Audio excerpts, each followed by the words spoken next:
વલસાડ જિલ્લાના ભીલાડ અને સરીગામ વિસ્તારના લાખો રહીશો માટે આજે એક અત્યંત રાહતના સમાચાર સામે આવ્યા છે. વર્ષોથી જે ટ્રાફિકની સમસ્યાથી આ વિસ્તારના લોકો પરેશાન હતા તેનો આજે કાયમી ઉકેલ આવી ગયો છે. ભીલાડ સરીગામને નેશનલ હાઈવે 48 સાથે જોડતા નવા રેલવે અંડરબ્રિજનું સાંસદ ધવલભાઈ પટેલના હસ્તે કરાયું લોકાર્પણ. ધારાસભ્ય શ્રી રમણભાઈ પાટકર, જિલ્લા પંચાયત પ્રમુખ શ્રીમતી રીતલબેન પટેલ રહ્યા વિશેષ ઉપસ્થિત. સ્થાનિકોની વર્ષો જૂની હાલાકીનો આવ્યો અંત. જનતાએ સાંસદશ્રી અને રેલવે તંત્રનો માન્યો આભાર. વલસાડ જિલ્લાના ભીલાડ સરીગામ વિસ્તારના નાગરિકોની વર્ષો જૂની ટ્રાફિકની સમસ્યાનો આજે સુખદ અંત આવ્યો છે.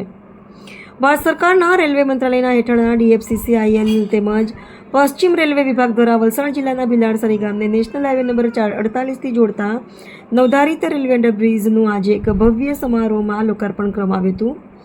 આ લોકાર્પણ કાર્યક્રમ વલસાડના લોકપ્રિય સાંસદ શ્રી ધવલભાઈ પટેલના અધ્યક્ષસ્થાને યોજાયો હતો.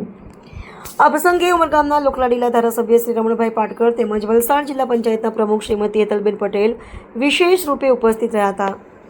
છેલ્લા ઘણા સમયથી આ માર્ગ પરથી પસાર થતા વાહન ચાલકોને સ્થાનિક રહીશોને ભારે અગવડતાનો સામનો કરવો પડતો હતો અને કલાકો સુધી ટ્રાફિક જામની સ્થિતિ સર્જાતી હતી. આજે આધુનિક રેલવે અંડરબ્રિજ ખુલ્લો મુકાતા જ લોકોને મોટી ટ્રાફિક સમસ્યામાંથી કાયમી મુક્તિ મળી છે. આ સુવિધાથી ભીલાડ સરીગામ અને હાઈવે વચ્ચેની કનેક્ટિવિટી વધુ ઝડપી અને સુરક્ષિત બનશે. આ પ્રસંગે સાંસદ શ્રી ધવલભાઈ પટેલે જણાવ્યું હતું કે કેન્દ્ર અને રાજ્ય સરકારના છેવાડાના માનવી સુધી સુવિધાઓ પહોંચાડવા કટિબદ્ધ છે. આ અંડરબ્રિજના નિર્માણથી સ્થાનિક ઉદ્યોગો, વેપારીઓ અને સામાન્ય જનતાના સમય અને ઇંધણની મોટી બચત થશે.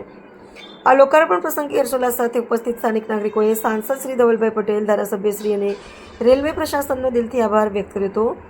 કાર્યક્રમમાં સ્થાનિક સંગઠનના હોદ્દેદારો, ચૂંટાયેલા જનપ્રતિનિધિઓ, રેલવેના ઉચ્ચ અધિકારીઓ તેમજ ખૂબ મોટી સંખ્યામાં સ્થાનિક અગ્રણીઓ અને ગ્રામજનો હાજર રહ્યા હતા.